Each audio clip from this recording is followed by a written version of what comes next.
চলো তবে দেখো দেখো আজকে রয়েছে 7 জানুয়ারি।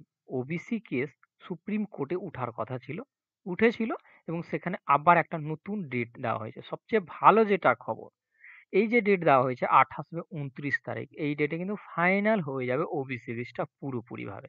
তাই আমি এই ভিডিওটা তৈরি করছি এই জন্যই, কি যারা ডব্লিউপি কেভি প্র্যাকটিস করতে করতে মাঝখানে ছেড়ে দিচ্ছ বা ধরে রেখেছো, খুব ভালো জিনিস। দেখো 28 বা 29 তারিখে পুরোপুরি ক্লিয়ার হয়ে যাবে, সেটাকে বাতিল করা হবে না, রাখা হবে, যা করা হোক।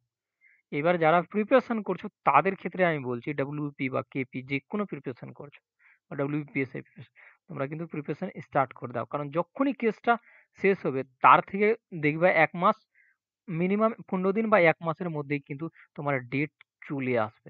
ক্লিয়ার? তা আমি এই ভিডিওটা এই জন্যই তৈরি করলাম, কি দেখো আমিও প্রিপারেশন ক্লাস স্টার্ট করে দেবো।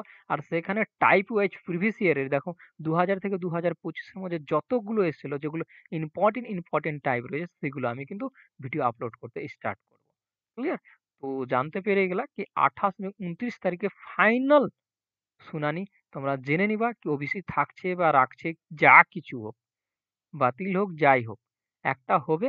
এবং তোমরা কিন্তু তার পরবর্তীতে এই এক্সামগুলোর ডেট কিন্তু জানতে পারবা, চলে আসবে খুব তাড়াতাড়ি। তো আজকের ভিডিও এখানেই থাকলো। তোমরা প্রিপারেশন স্টার্ট করে দাও। আর এখানে যে আমার চ্যানেলটাতে আমি 2000 থেকে 2024-এর যতগুলো ম্যাথের ম্যাথের জিওগ্রাফির হিস্ট্রির প্রশ্ন কোশ্চেন এসেছিল, সেগুলোকে সলিউশন করিয়ে দেবো। ম্যাথের যদি স্পেশালি বলি, সেখানে দেখবা কি টাইপ ওয়াইজ ভাবে আমি সলিউশন করাবো, যে টাইপগুলো বারবার করে জিজ্ঞেস করছে সেই টাইপ।